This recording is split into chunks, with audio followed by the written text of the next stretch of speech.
الو السلام عليكم. هولا ماي فريندز، كيفكم؟ شو الاخبار؟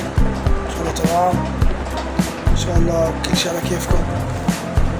هلا وقت الانجليزي الليلي طبعا، الليل. خلصت. هذا الزلمة عن جد ممتاز والله.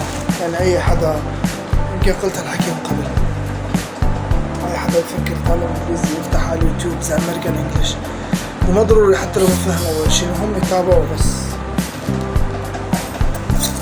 في كتير مواقع الصراحة، بس الزلمة بيأسس صح وبيعمل الدروس مرتبطة مع بعضها، يعني فهو شي كتير بالنسبة للغة يعني.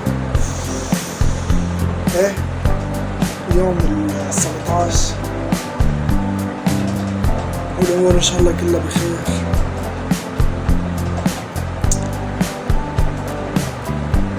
بيقولوا مشوار ال1000 ميل يبدأ بخطوة، صاروا 17 خطوة.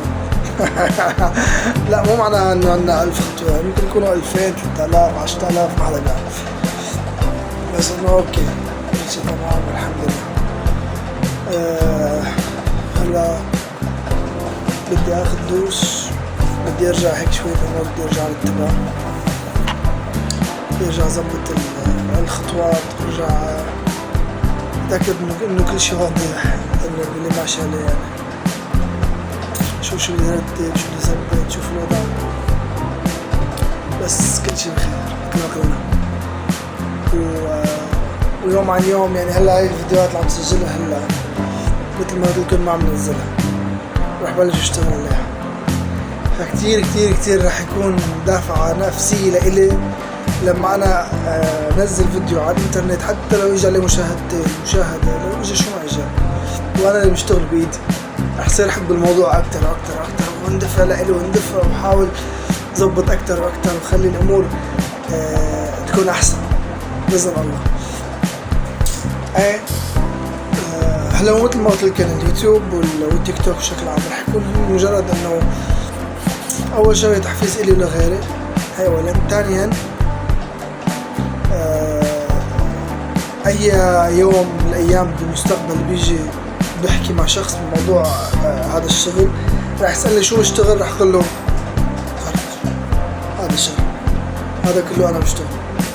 ممكن يكونوا 50 60 فيديو 70 فيديو، أنا راح أحاول نزل كل يوم فيديو لحد ما أوصل لمرحلة بلش أدخل بالتعديل العميق المرتب، راح صير نزل فيديوهات عادية مثل هاي بدون تعديل، هيك صورها ونزلها، وفيديوهات مرتبة بتحكي عن الشيء اللي أنا آمن فيه، اللي هي البوزيتيف ثينكينج، إنه نحن يا جماعة لازم دائما نضل نفكر بإيجابية، بس بطريقة شوي أكاديمية واحترافية، واحتمال إني أعمل كورسات للموضوع، لأنه أي شيء بالدنيا إذا أخذته بطريقة أكاديمية 100% رح يكون نتائج طريقتك بطرح الفكرة رح تختلف عن طريقتك العامية اللي انت بتعرفها، او مو العامية، خلينا نقول الطريقة اللي انت فهمتها. يعني انت عندك شيء عبارة عن كتلة ما مفهومة شو هي، تمام؟ هي كتلة اوكي، لونها ازرق، وزنها 2 كيلو، شكلها ما لها شكل مثل ما حكينا، انه هي مفشكلة، مصنوعة من المادة الفلانية.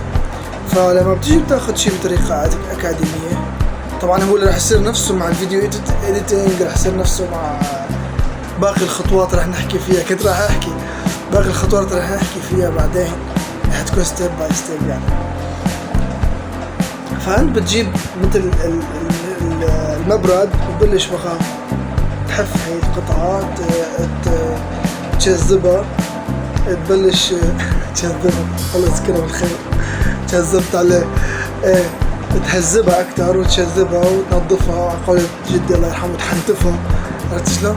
بتطلع طابة بيضة، شكل مربع مستطيل اللي هو. فدائما الأفكار الأكاديمية بتاخدنا على هذا المكان، على مكان نحن ناخذ أفكارنا بطريقة أسهل للتقديم وأسهل للاستيعاب للأخذ، يعني مثل ما نقول. فهي في شيء حكينا عنه من قبل اسمه soft skills، بيدخل بمجالات كتير. طبعا انا واحد من الناس اللي كتير محتاج هيك شيء. يعني مبدئيا في شيء اسمه الستوري تيلينج، هذا شيء كتير مهم. ثانيا كل شيء بوقته حلو، بس مبدئيا مثل عم نقول لكم السوفت سكيلز اللي هي ستوري تيلينج. الستوري تيلينج هي اول مهاره، هي الالقاء، يعني هي التحدث امام الجمهور، السرد القصصي، هي اللي جذب الانتباه من خلال الحديث اللي هي بيستخدموها جماعة الكوبي رايتنج إذا ما خاب ظني. فكل هيدي الأمور مهمة لأي شخص بالعالم، وبتنقلك ليفل أو ليفلين أحيانا. يعني بصير يعني مثل لما يكون أنت عندك كلامك فعال أكتر، يعني بصير كلام بدل ما تحكي 3 كلمات لتوضح المفهوم تحكي كلمتين، أو بدل ما تحكي 5 كلمات تحكي كلمتين وتوصل الفكرة للشخص وأنت اختصرت مثلا. أو تحاول لما تحكي مع الشخص تحكي من وجهة نظر معينة هي أفضل بالنسبة لهذا الموضوع من وجهة نظر اللي بتحكي فيها العادة. تمام؟ في مهارة كتير مهمة بأي مجال عمل، اللي هي إنه خصوصا بالسوشيال ميديا، كتير مهم بالسوشيال ميديا إنه خلي رأيك بمنأى عن الشيء اللي عم تعمله. يعني أنت لا تخلي وجهة نظرك أو رأيك واضحة بالموضوع، أنت تطرح الموضوع مثل ما هو، احكي عن الموضوع مثل ما هو. عم تحكي عن كتاب، أوكي، عم تحكي عن منتج، عن موبايل، احكي عن هذا الشيء بس ما تعطي رأيك فيه. احكي مميزاته، عيوبه، شو بفهم شو ما بفهم، بس ما تحكي رأيك فيه. هاي وحدة من المهارات اللي هي سيف ذو حدين. إذا استخدمتها صح كتير مهمة ومفيدة، إذا استخدمتها غلط بكل بساطة بتخلي الناس تنفر فقط.